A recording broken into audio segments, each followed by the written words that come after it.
Hello everyone, hope you are all safe and healthy at your home. आज हम लोग fifth unit को ही continue करेंगे। कुछ टॉपिक इसमें रह गए हैं और आज हम इसमें कार्बोहाइड्रेट मेटाबॉलिज्म पढ़ेंगे। पिछली क्लासेस में हमने कार्बोहाइड्रेट का स्ट्रक्चर पढ़ा था और आज हम कार्बोहाइड्रेट मेटाबॉलिज्म में ग्लाइकोलाइसिस पढ़ेंगे। मेटाबॉलिज्म एक सीरीज़ है इंटरकनेक्टेड केमिकल रिएक्शंस की, जो कि एक सेल में होती है और जो भी कंपाउंड इसमें इन्वॉल्व रहते हैं वो मेटाबोलाइट्स कहलाते हैं। और एक ये जो मेटाबॉलिक प्रोसेस है एक स्टेप वाइज मैनर में होता है, जिसमें बहुत सारे एंजाइम्स और सबस्ट्रेट्स पार्टिसिपेट करते हैं। मेटाबॉलिक पाथवेज दो तरह से होते हैं, जैसा कि हम जानते हैं, कैटाबॉलिक पाथवेज और एनाबॉलिक पाथवेज। कैटाबॉलिक पाथवे जिसमें जो मॉलिक्यूल होते हैं वह ब्रेक डाउन होता है उनका, और इसमें सिंथेटिक एक्टिविटी होती है एनाबॉलिक पाथवेज में। और इसमें ये एक्सर्गोनिक इन नेचर होता है, यानी जो एनर्जी है वह लिबरेट होती है, और ये एंड्रोगोनिक होती है नेचर में, यानी एनर्जी की इसमें रिक्वायरमेंट रहती है। मेटाबॉलिज्म के जो कैरेक्टरिस्टिक्स हैं ये इरिवर्सिबल होते हैं। जो पाथवेज होते हैं, फर्स्ट स्टेप इनका कमिटेड होता है, ये रेगुलेटेड होते हैं और स्पेशल सेलुलर लोकेशन पे ये पाए जाते हैं। ग्लाइकोलाइसिस जो वर्ड है दो ग्रीक वर्ड से मिलकर बना है। ग्लाइकिस मतलब स्वीट और लाइसिस मीन्स ब्रेक डाउन, यानी जो ग्लूकोज है उसका जो ब्रेक डाउन है वह ग्लाइकोलाइसिस कहलाता है। ये जो पाथवे है ये एमेडन, मेयरहोफ और पार्नेस, इन साइंटिस्ट ने इसको डिस्कवर किया था, तो उन्हीं के नाम से इसको ईएमपी पाथवे भी कहा जाता है। ग्लाइकोलाइसिस एक 10 एंजाइम कैटालाइज रिएक्शंस हैं, जिसमें ग्लूकोज का कन्वर्जन होता है पायरुविक एसिड में और एटीपी का प्रोडक्शन भी साथ में होता है। ये एक ऑक्सीडेटिव प्रोसेस है जिसमें एक जो मॉलिक्यूल है ग्लूकोज का वह पार्शियली ऑक्सीडाइज होकर दो मॉलिक्यूल बनाता है पायरुविक एसिड का। मेजर पाथवे है ग्लूकोज मेटाबॉलिज्म का ये, जो कि साइटोप्लाज्म में होता है सेल के। और ये पाथवे यूनिक है क्योंकि ये एरोबिकली और एनएरोबिकली दोनों ही तरह से हो सकता है, या हम ये भी कह सकते हैं कि इसमें मॉलिक्यूलर ऑक्सीजन की रिक्वायरमेंट नहीं रहती। इसमें जो फॉर्मेशन है लैक्टेट भी बनता है पाइरुवेट से, और ये ग्लाइकोलाइटिक सीक्वेंस रिएक्शन है जो कि डिफर होती है स्पीशीज टू स्पीशीज। और जो मैकेनिज्म जो होता है इसका और रेगुलेशन जो है इसका वह इस तरह से है कि जो पाइरुवेट इसमें बनता है। एरोबिक ऑर्गेनिजम्स में ग्लाइकोलाइसिस सिट्रिक एसिड साइकिल और ईटीसी से पहले होने वाला मैकेनिज्म है, और ग्लाइकोलाइसिस सेंट्रल पाथवे है ग्लूकोज कैटाबॉलिज्म का। ग्लूकोज जो मेजर पाथवेज हैं ग्लूकोज यूटिलाइजेशन के वो इस तरह से हैं, या तो एक्स्ट्रा सेलुलर मैट्रिक्स या सेल वॉल पॉलीसेकेराइड बनाने में ये काम आता है, यानी सिंथेसिस ऑफ स्ट्रक्चरल पॉलीमर्स, या स्टोरेज हो जाता है अगर ज़्यादा हो जाता है ग्लूकोज बॉडी में तो वह ग्लाइकोजन स्टार्च और सुक्रोज के फॉर्म में एनिमल और प्लांट सेल में अलग अलग तरह से इसका स्टोरेज हो जाता है, या ये राइबोज 5 फॉस्फेट साइकिल बनाता है उसमें इन्वॉल्व हो जाता है, या फिर इसका ऑक्सीडेशन हो जाता है वाया ग्लाइकोलाइसिस और ये पायरुविक एसिड बनाता है। ये पूरी साइकिल है। आने वाली स्लाइड्स में हम पूरा इसका एक्सप्लेनेशन पढ़ेंगे। दो फेजेस होती है ग्लाइकोलाइसिस की। फेज 1 जो है वो प्रिपरेटरी फेज कहलाती है, और फेज 2 जो है वो पे ऑफ फेज कहलाती है, जिसमें 6 कार्बन ग्लूकोज जो है वह दो मॉलिक्यूल बनाता है 3 कार्बन वाले पायरुविक एसिड। प्रिपरेटरी फेज जो है वह फर्स्ट 5 स्टेप जो होते हैं ग्लाइकोलाइसिस के वो उसमें होते हैं, और इसमें एंजाइमेटिकली फॉस्फोराइलेशन होता है एटीपी से, जिससे फ्रक्टोज 1,6 बाईफॉस्फेट बनता है, और फिर फ्रक्टोज 1,6 बाईफॉस्फेट स्प्लिट हो जाता है और दो मॉलिक्यूल बनाता है 3 कार्बन वाले, जिसको हम कहते हैं ग्लिसरॉल्डिहाइड 3 फॉस्फेट या डाईहाइड्रोक्सी एसीटोन फॉस्फेट। इसलिए जो फर्स्ट फेज है वह result in cleavage of the hexose chain. जो हेक्सोस चेन होती है यानी 6 कार्बन वाली जो चेन होती है वह 3 कार्बन वाले दो मॉलिक्यूल में बदल जाती है, और इसमें दो एटीपी मॉलिक्यूल का इन्वेस्टमेंट होता है।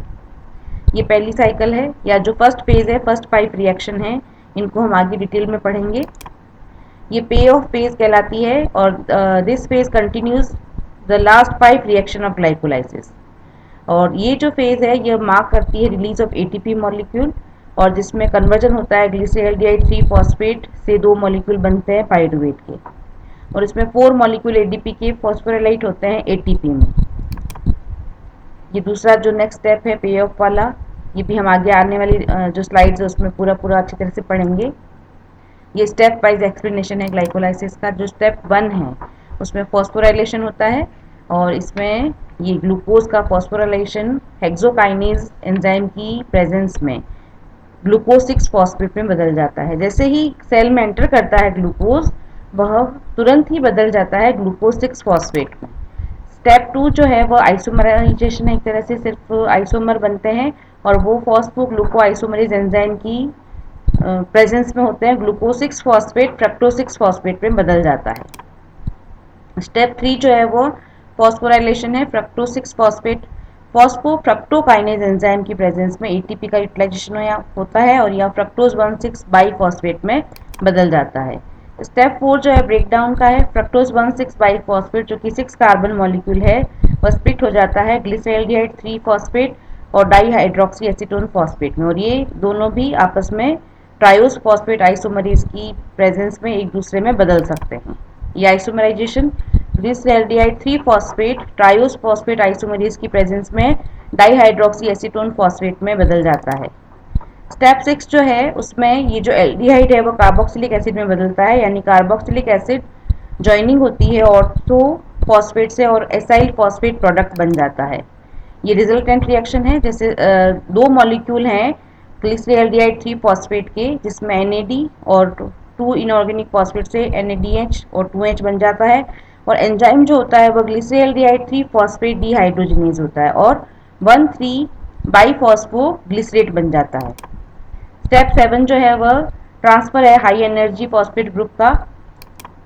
ये स्टेप 8 है जिसमें दो जो मॉलिक्यूल है 3 फॉस्फोग्लिसरेट के वो फॉस्फोग्लिसरेट म्यूटेज की प्रेजेंस में 2 फॉस्फोग्लिसरेट बनाते हैं।